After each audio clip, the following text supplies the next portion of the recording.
हिंदी व्याकरण में आज सर्वनाम पढ़ेंगे। सर्वनाम क्या होता है? संज्ञा जो होती है ना, संज्ञा के बदले में जो शब्द आता है उसे सर्वनाम कहते हैं। वाक्य में जिस शब्द का प्रयोग किसी संज्ञा के बदले होता है उसे सर्वनाम कहते हैं। कोलंबस बड़ा साहसी था। कोलंबस कौन था? साहसी तो था ही, लेकिन कौन था वो जिसने अमेरिका को ढूंढा था?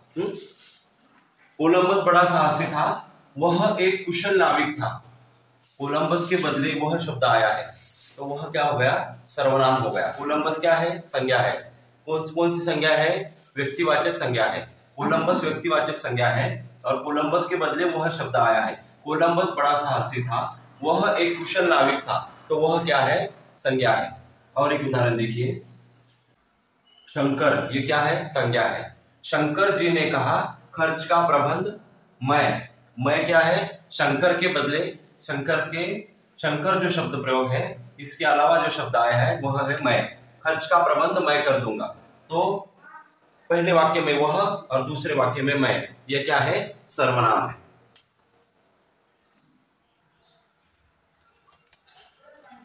सर्वनाम के भेद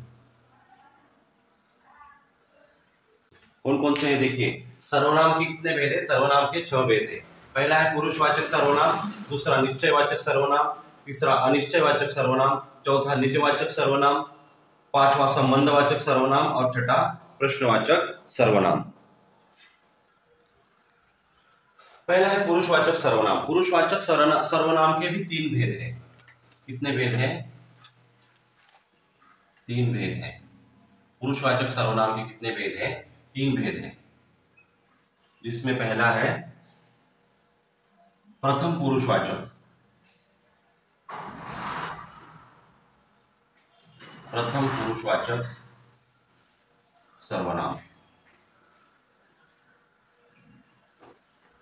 प्रथम पुरुषवाचक सर्वनाम क्या होता है?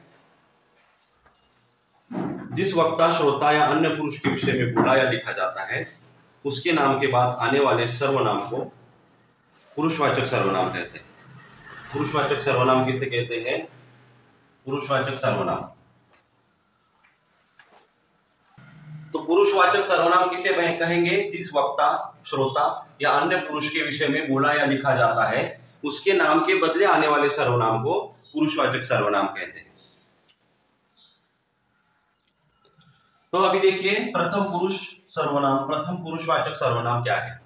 जो वक्ता होता है, जो बोलने वाला व्यक्ति होता है, जो अपने बारे में मैं या हम का प्रयोग करता है, ये मैं और हम जो होता है ये प्रथम पुरुषवाचक सर्वनाम होता है। वक्ता अपने नाम के बदले मैं और हम सर्वनाम का प्रयोग करता है, ये मैं और हम क्या है? प्रथम पुरुषवाचक सर्वनाम है। मैं और हम को क्या कहेंगे? प्रथम पुरुषवाचक सर्वनाम। जो अपने बारे में कहा जाता है, अपने नाम के अलावा अपने बारे में जो कहा जाता है, मैं स्कूल जाऊंगा, हम राजा है, हम चाहे वो कर सकते हैं, तो ये जो शब्द है मैं और हम, इसको प्रथम पुरुषवाचक सर्वनाम कहते हैं। पुरुषवाचक सर्वनाम का दूसरा भेद है मध्यम पुरुषवाचक सर्वनाम। जो वक्ता होता है, वक्ता यानी कि बोलने वाला व्यक्ति, जैसे कि मैं, और जो श्रोता होता है, श्रोता यानी सुनने वाला व्यक्ति, जैसे कि आप लोग। जो वक्ता होता है वो सुनने वालों के बारे में जो शब्द उनके नाम के अलावा बोलता है उसे क्या कहते हैं? मध्यम पुरुषवाचक सर्वनाम कहते हैं। वक्ता क्या करता है? श्रोता के नाम के बदले तू, तुम, आप सर्वनाम का प्रयोग करता है। तो तू, तुम, आप, यह सर्वनाम है, मध्यम पुरुषवाचक सर्वनाम है। पुरुषवाचक सर्वनाम का जो तीसरा भेद है उसे कहेंगे अन्य पुरुषवाचक सर्वनाम। पुरुषवाचक सर्वनाम का तीसरा भेद है, उसे क्या कहेंगे? अन्य पुरुषवाचक सर्वनाम। जो वक्ता और श्रोता होते हैं वो एक दूसरे के बारे में बात ना करते हुए किसी अन्य व्यक्ति, वस्तु या स्थान के बारे में बात करते हैं, उसे क्या कहेंगे? अन्य पुरुषवाचक सर्वनाम। अन्य पुरुषवाचक सर्वनाम, जिस व्यक्ति या वस्तु के बारे में बात की जा रही हो उसके नाम के बदले वह सर्वनाम का प्रयोग किया जाता है। हमारे स्कूल में अमोल नाम का लड़का है, वह बड़ा होशियार है, तो अमोल के बदले क्या आ गया? वह। यदि एक से अधिक व्यक्ति हो तो वे सर्वनाम प्रयोग किया जाता है। यदि एक से अधिक व्यक्ति हो, एक से अधिक हो तो क्या कहेंगे? वे कहेंगे। हमारे स्कूल की क्रिकेट टीम है, वे बड़ी अच्छी तरह से खेलते हैं। हमारे स्कूल की क्रिकेट टीम है, वे बड़ी अच्छी तरह से खेलते हैं। तो स्कूल की क्रिकेट टीम के बदले क्या आ गया? वे। इसी प्रकार अन्य व्यक्ति के बदले आपका प्रयोग भी हो सकता है, यानी कि कोई बड़ा विदुषी हो, जैसे कि नरेंद्र जी मोदी, आप हमारे देश के प्रधानमंत्री हैं। तीसरे व्यक्ति के बारे में बात कर रहे हैं, तो मैं और आप बात कर रहे हैं, तो नरेंद्र जी मोदी आप हमारे देश के प्रधानमंत्री हैं। तो जो वरिष्ठ व्यक्ति होता है उसके बारे में आप कहा जाता है, तो आप भी क्या हो गया? अन्य पुरुषवाचक सर्वनाम हो सकता है। तो यह, ये, वह, वे, आप अन्य पुरुषवाचक सर्वनाम है। सर्वनाम के 6 भेद है, उसमें से दूसरा भेद देखिए, निश्चयवाचक सर्वनाम। निश्चयवाचक सर्वनाम का मतलब क्या होता है? जिस सर्वनाम से वक्ता के पास या दूर के किसी निश्चित व्यक्ति या वस्तु का बोध होता है उसे निश्चयवाचक सर्वनाम कहते हैं। सर्वनाम के 6 भेद है, इसमें से दूसरा भेद है निश्चयवाचक सर्वनाम। निश्चयवाचक सर्वनाम देखिए, जिस सर्वनाम से वक्ता के पास या दूर के किसी निश्चित व्यक्ति या वस्तु का बोध होता है उसे निश्चयवाचक सर्वनाम कहते हैं। राजन के बारे में जानते हो? वह मेरा मित्र है। तो राजन के बारे में आप भी जानते हैं, मैं भी जानता हूं, तो वो निश्चित हो गया। हाँ, जो राजन है वो निश्चित व्यक्ति हो गया, तो उसके बारे में हम बात कर रहे हैं, तो वो क्या हो गया? निश्चयवाचक सर्वनाम हो गया। नरेंद्र जी मोदी के बारे में जानते हो? वह हमारे देश के पंतप्रधान है, तो ये निश्चित व्यक्ति हो गए। तो जो निश्चित व्यक्ति के बारे में बात की जाती है उसको क्या कहेंगे? निश्चयवाचक सर्वनाम। तो वह मेरा मित्र है, वे अच्छे शिकारी हैं। शर्मा जी के 4 कुत्ते जानते हो? वह अच्छे शिकारी है। हाँ, शर्मा जी के 4 कुत्ते, वे किसी को अंदर नहीं आने देते। तो ये क्या हो गया? एक संघ के बारे में, ग्रुप के बारे में बात की जा रही है, तो वो जो संघ है, वो ग्रुप है, वो जो गुट है उसके बारे में हम जानते हैं, वह निश्चित गुट है जिसके बारे में हम बात कर रहे हैं, तो वे अच्छे शिकारी है। तो वे भी क्या हो सकता है? निश्चयवाचक सर्वनाम हो सकता है। यह बड़ा आज्ञाकारी सेवक है। यह रामू है, यह बड़ा ही आज्ञाकारी सेवक है। तो रामू एक निश्चित व्यक्ति है, तो रामू के बारे में बात कर रहे हैं, तो निश्चित व्यक्ति जिसके बारे में हम जानते हैं उसके बारे में अगर बात कर रहे हैं तो निश्चयवाचक सर्वनाम वह, वे, यह। सर्वनाम का तीसरा भेद है अनिश्चयवाचक सर्वनाम। जिस सर्वनाम से किसी निश्चित व्यक्ति या वस्तु का बोध नहीं हो उसे क्या कहेंगे? अनिश्चित सर्वनाम कहते हैं। किसी निश्चित व्यक्ति या वस्तु का बोध नहीं होता, निश्चित सर्वनाम से क्या होता है? निश्चित व्यक्ति या वस्तु का बोध होता है। अनिश्चित से किसी निश्चित व्यक्ति या वस्तु का बोध नहीं होता, उसे अनिश्चित सर्वनाम कहेंगे। हाँ, तो जैसे कोई तुम्हें बुला रहा है। हाँ, कोई अपने भाई का दोस्त वगैरह आता है और पूछता है तुम्हारा भाई घर पे है, तो हम आवाज लगा देते हैं और कहते हैं कोई तुम्हें बुला रहा है। हाँ, कोई पूछता है माँ घर पे है, तो हम आवाज देते हैं माँ कोई तुम्हें बुला रहा है। तो ये जो कोई है, तो कोई से माँ को समझ में नहीं आता कौन बुला रहा है, तो ये जो कोई है उससे पता नहीं चलता है कि कौन बुला रहा है, तो इसलिए कोई शब्द क्या है? अनिश्चित सर्वनाम है। किसी ने मेरी पुस्तक चुरा ली, किसी ने मेरी पुस्तक चुरा ली, तो किसने चुराई या किसने उठाई ये नहीं जानते हैं, तो जो शब्द है उसे किसी ने, ये कौन सा अनिश्चित सर्वनाम हो गया? समझ पा रहे हो? उसके बाद आपको देने के लिए मेरे पास कुछ नहीं है, तो क्या दे? वो सोच रहा है कि क्या दे सकते हैं, क्या नहीं दे सकते हैं, क्या है देने के लिए, इस बारे में वो सोच रहे हैं। तो आपको देने के लिए मेरे पास कुछ नहीं है, तो ये कुछ जो शब्द है वो भी अनिश्चितता का रूप दर्शाता है, तो अनिश्चयवाचक सर्वनाम है। ठीक है, वे किसी से बात कर रहे थे।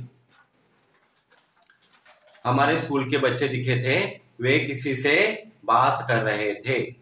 मेरी पाठशाला के जो बच्चे हैं वे किसी से बात कर रहे थे। तो किससे बात कर रहे थे ये आप नहीं जानते हैं या नहीं बता पा रहे हैं, तो ये क्या हो गया, अनिश्चितता का प्रतीक हो गया। तो अनिश्चयवाचक सर्वनाम है, वे किसी से बात कर रहे थे। तो कोई, किसी ने किसी से कुछ, कोई किसी ने किसी से कुछ, आसान है, कोई किसी ने किसी से कुछ। तो ये क्या हो गए, अनिश्चयवाचक सर्वनाम के प्रतीक हो गए। चौथा भेद है निजवाचक सर्वनाम। जो सर्वनाम कर्ता के साथ अपनापन यानी कि निजत्व बताने के लिए आता है उसे निजवाचक सर्वनाम कहते हैं।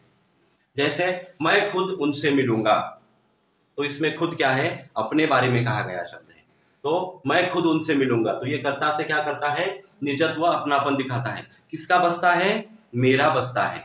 तो ये मेरा, खुद, वह स्वयं यहां आएगा, तो स्वयं क्या है, निजवाचक सर्वनाम है। इस काम को तुम अपने आप कर सकते हो, अपने आप क्या है, निजवाचक सर्वनाम। उसने खुद कर्तव्य का पालन किया, तो इसमें भी खुद क्या है, निजवाचक सर्वनाम है। पांचवा भेद है संबंधवाचक सर्वनाम। वाक्य में आए हुए दो सर्वनाम, एक वाक्य में कितने सर्वनाम आते हैं, दो सर्वनाम। वाक्य में आए हुए दो सर्वनाम में से जब एक सर्वनाम की विशेषता बताने के लिए दूसरे सर्वनाम की सहायता ली जाती है, तब विशेषता बताने में सहायता करने वाले सर्वनाम को संबंधवाचक सर्वनाम कहते हैं। जैसे वाक्य देखिए, हृदय वही है, तो वही क्या है, सर्वनाम है। लेकिन अगर इस वाक्य को आप सवाल पूछोगे, वाक्य को सवाल पूछेंगे तो संबंधवाचक सर्वनाम मिलेगा। हृदय कौन सा है, वही है, कौन सा, जो उदार हो, कौन सा हृदय, जो उदार हो। तो वही को सहायता करने के लिए कौन आया है, जो आया है। तो ये जो सर्वनाम है वो संबंधवाचक सर्वनाम है। हृदय वही है जो उदार हो, दुल्हन वही जो पिया मन भाए, साड़ी वही जो सुंदरता निहारे, ऐसा कुछ तो भी होता है ना, साड़ी के दुकान में जब साड़ी लेने जाते हैं तो। हाँ, तो हृदय वही है जो उदार हो, दुल्हन वही जो पिया मन भाए। तो दुल्हन वही जो, हृदय वही जो, हाँ, जिसने अच्छा अभिनय किया उसे पुरस्कार मिलेगा। पुरस्कार किसे मिलेगा, अच्छा अभिनय करने वाले को। तो जिसने अच्छा, तो जिसने क्या है, जिसने संबंधवाचक सर्वनाम है, और उसे भी सर्वनाम है, लेकिन उसे मदद करने के लिए, सहायता करने के लिए कौन आया है, जिसने। तो ये क्या है, विशेषता बताता है किसकी, उसे मिलेगा। किसे मिलेगा, जिसने अच्छा अभिनय किया। उन्होंने हमारी मदद की, उन्होंने सर्वनाम है, लेकिन जिन्हें हम जानते भी नहीं थे। तो मदद किसने की, जिन्हें हम जानते भी नहीं थे। तो जिन्हें क्या है, संबंधवाचक सर्वनाम है। तो संबंधवाचक सर्वनाम किसे कहेंगे, वाक्य में आए हुए दो सर्वनाम में जब एक सर्वनाम की विशेषता बताने के लिए दूसरे सर्वनाम की सहायता ली जाती है, तब विशेषता बताने वाले सर्वनाम को संबंधवाचक सर्वनाम कहते हैं। है क्या। प्रश्नवाचक सर्वनाम, इकडे लक्ष द्या। प्रश्नवाचक सर्वनाम, जिस सर्वनाम से किसी के बारे में प्रश्न पूछा जाए उसे प्रश्नवाचक सर्वनाम कहते हैं। बिल्कुल आसान है। इकडे लक्ष द्या। यह पत्र किसने लिखा, अरे भाई किसने लिखा, इस थैली में क्या है, तो किसने क्या। कौन कहता है मैं चोर हूं, कौन कहता है राजू पहला आया, मैं आया था पहला। कौन कहता है मैं चोर हूं, तो किसने क्या कौन। तुम किससे मिलना चाहते हो, क्या बात है, रो क्यों रहे हो, तुम्हें क्या तकलीफ है भाई। तो ये जो प्रश्न है, तो इसमें किसने क्या कौन किससे, ये प्रश्नवाचक सर्वनाम है। व्हिडिओ आवडल्यास नक्की लाईक करा, शेअर करा, सबस्क्राईब करा।